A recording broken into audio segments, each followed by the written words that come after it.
They actually tell us fake stuff when we actually came to this country. They'll be like, you be in your house and you want to order a piece of pasta or rice or anything. You press a button on the wall and it automatically comes out like that. Here's your pasta. You can eat it or anything like that.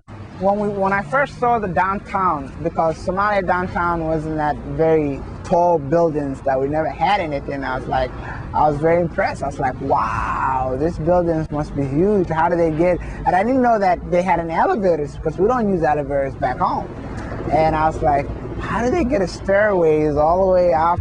But what was different is when I moved to Minneapolis, the Twin Cities, Minnesota, and I've never seen snow my whole life. And first time I went out, I was like, I don't need a jacket. I just put like a little sweater, you know. And I went outside and I freeze down. Yeah.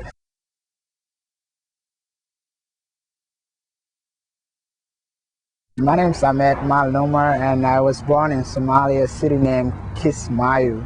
Our tribe is one of the smaller tribes versus the other bigger ones. It's called Shekal. We were actually refugee to Kenya, and there was a new camp that was open in Mombasa, and the camp was handled by the United Nations, UN, and at the time we stayed there for approximately a year and a half, and the UN was taking care of us while there was a war during Somalia. We were in the refugee camp at the time, and one of my brother was picked up by the UN and as a lottery, and he came to the US, and he actually landed in California, San Diego.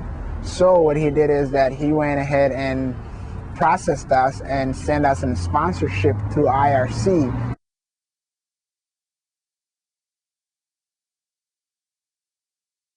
You can go to Kenya and then take a bus or take a car from there and go to Somalia from that way. But once the people in Somalia, like the warlords or whoever's doing the war at the time, they find out you're from the United States and they think you got some kind of a dollar, you put in your life in danger that you might be killed. And in fact, my mom doesn't feel like this is as a home. She always want to go back. And my father too, so this is like a temporary settlement for them because they really want to go back.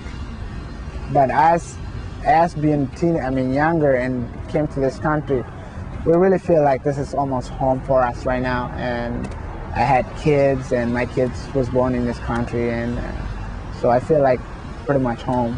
My mother, and she brought some cultural, traditional stuff that we usually keep it in our houses, each house, you know, like a traditional broom that we used to use in Somalia. There's something else called bubis, and it's like to cool yourself off, you know. And we have a little cup that you can drink on a tea or something, or milk, that like a little bit like old people use it, but we keep it as a culture. And a little spoon is made out of wood.